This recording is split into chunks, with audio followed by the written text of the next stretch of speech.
आपका नेचर ही आपका health code है। हम सब अपने आप में यूनिक हैं, कोई भी एक दूसरे जैसा नहीं।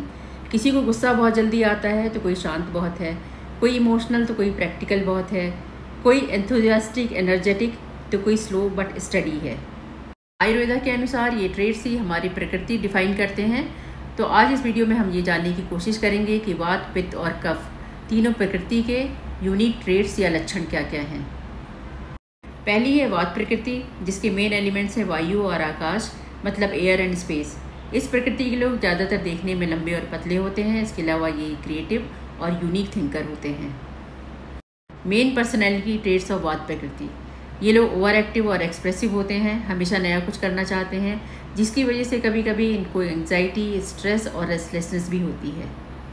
बॉडी एंड हेल्थ ऑफ वात प्रकृति, बॉडी फ्रेम स्लिम होता है लेकिन स्किन में ड्राइनेस होती है। इसके अलावा डाइजेस्टिव इश्यूज जैसे ब्लोटिंग, कॉन्स्टिपेशन और इरेगुलर एपिटाइट की प्रॉब्लम होती है।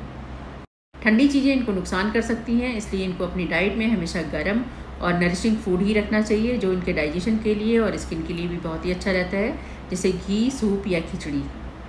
नेक्स्ट है पित्ता प्रकृति, जिसके मेन एलिमेंट्स है फायर एंड वाटर, मतलब अग्नि और जल। क्योंकि पित्ता प्रकृति का बेस एलिमेंट है अग्नि यानी फायर, इसलिए ये लोग नेचुरली इंटेलिजेंट, फोकस्ड और लीडरशिप क्वालिटी वाले होते हैं। पर्सनैलिटी ट्रेट्स, डिसीजन मेकर होते हैं, परफेक्शनिस्ट होते हैं, गुस्सा जल्दी आता है पर इक्वली पैशनेट भी होते हैं, हर काम में एक्सीलेंस चाहिए होता है। Body and health, digestion strong होता है और मेटाबॉलिज्म फास्ट। हीट एलिमेंट होने की वजह से इन्हें कूलिंग इफेक्ट वाले फूड्स ज़्यादा लेने चाहिए, जैसे क्यूकम्बर, छाछ या कोकोनट वाटर।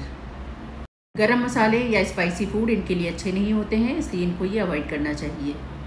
अब आता है कफा प्रकृति, जिसके मेन एलिमेंट्स हैं वाटर एंड अर्थ, मतलब जल और पृथ्वी।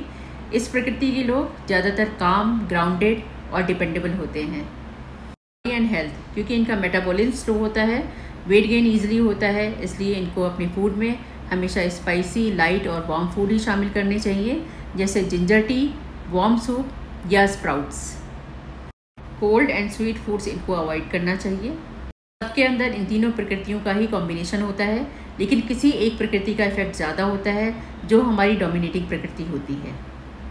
डिस्क्रिप्शन बॉक्स में मैंने एक इजी प्रकृति एनालिसिस क्वेश्चनेयर दिया हुआ है, आप चाहें तो उस बेसिस पर अपनी प्रकृति खुद भी एनालाइज कर सकते हैं।